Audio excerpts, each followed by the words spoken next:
మనుషులను సరఫరా చేసింది, మత మార్పిడి చేసింది. ఒక్కటి కూడా విడిచిపెట్టిన అన్నిటికీ చెప్తాను. దేశభక్తి లేదు అని చెప్పి క్రైస్తవ్యాన్ని నిందిస్తున్న వారి గురించి చెప్తున్నాను.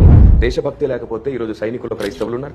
దేశభక్తి లేకపోతే ఈ భారతదేశానికి వచ్చి కుష్ఠరోగులను పట్టించుకోకుండా వదిలేస్తే మదర్ తెరిసా ఈ దేశాన్ని ప్రేమించింది, ఈ దేశానికి సేవ చేసింది. నిజంగా దేశ ప్రేమ లేకపోతే మరి కుష్ఠరోగులు దేశం మన దేశస్తులే కదా, వాళ్ళని ఎందుకు వదిలేసింది అన్నాడు. దేశం అంటే సాంప్రదాయం, ఆచారం, మతమేనా? ఈ రోజు రాధా మనోహరన్ దాస్ గారు మనుషులు కావాలి, మంచి కావాలి అంటుంటారు. నేను ఇప్పుడు అడుగుతాను కొన్ని, నాకు చెప్పండి, మరి ఆనాడు కుష్ఠరోగులు ఎందుకు విడిచిపెట్టింది నా దేశం? దాన్ని ఆ కుష్ఠరోగుల విడిచిపెట్టే ప్రస్తావనని మదర్ తెరిసా వచ్చి చూసుకోవాల్సి వచ్చింది. క్రైస్తవులకు దేశభక్తి లేకపోతే రాజా రామ్మోహన్ రాయ్ గారితో కలిసి విలియం కేరీ గారు సతీ సాగమనాన్ని ఎట్లాగా విరోధించారు? దేశం మీద ప్రేమ లేకపోతే, దేశానికి అంత మేలు చేయాలని మనసు లేకపోతే, దేశం మీద ప్రేమ లేకపోతే ఇంత జరుగుతుందా? కాటన్ దొర గారు ఎవరు? క్రైస్తవుడే కదా. మరి ఆయన దేశం మీద ప్రేమ లేకపోతే ఈ దేశాన్ని ఎలా కాపుగాయాలనుకున్నాడు?